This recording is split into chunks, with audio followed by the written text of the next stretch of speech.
I think that I think there are actually lots of reasons to be optimistic, and that life is actually pretty good, you know. But and if I may criticize the media a little bit here, and actually not so much the magazine media. I think magazine media is actually pretty good, but the daily news media tends to focus on the worst thing occurring in the world at any given point.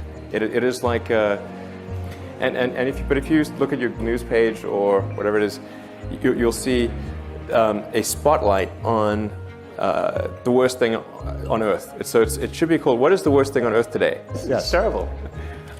No, I think it's. I mean, daily news media is probably blamed, but I think also there's something in the psyche of the human psyche which tends to place a weight on negative stuff more than positive.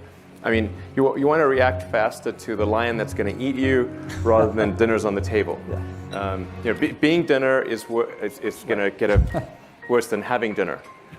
So even though that the news that you're reading is, probably doesn't affect you directly, and it's somewhere else in the world, it still has that sort of negative visceral reaction. I don't know. I'm not quite sure how that problem gets solved, but I do think the mood ought to improve because it's out of sync with the reality. Life is really pretty good. I mean, in fact, there was a good I think fire news. Well, actually, I read an article recently. I can't remember who wrote it, but it was called "A History of Violence," and that we're actually at this incredibly non-violent period in history.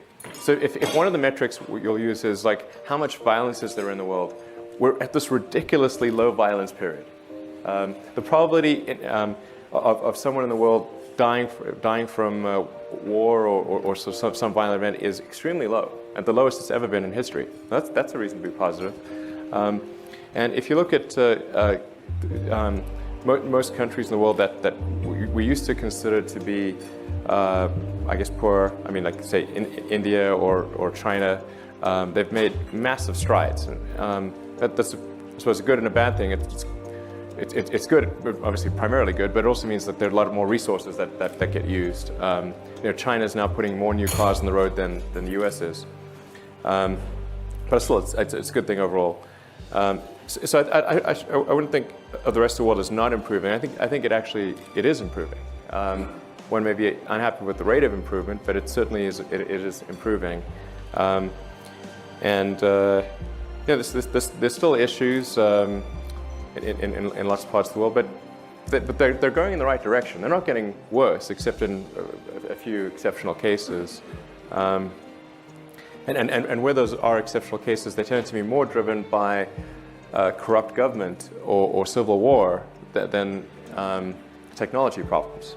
So, but it's sort of unfashionable these days to sort of go and take out some, well, I guess maybe it's not that unfashionable, to take out dictators of other countries. And so I'm not sure what I could do, in that thing. It's like I don't think these are technology problems. Appreciate it. Better for the vast majority of people in the world. It's difficult to bat 1,000 on everywhere all the time. But the vast majority of people in the world, life is good. Exactly. Life is great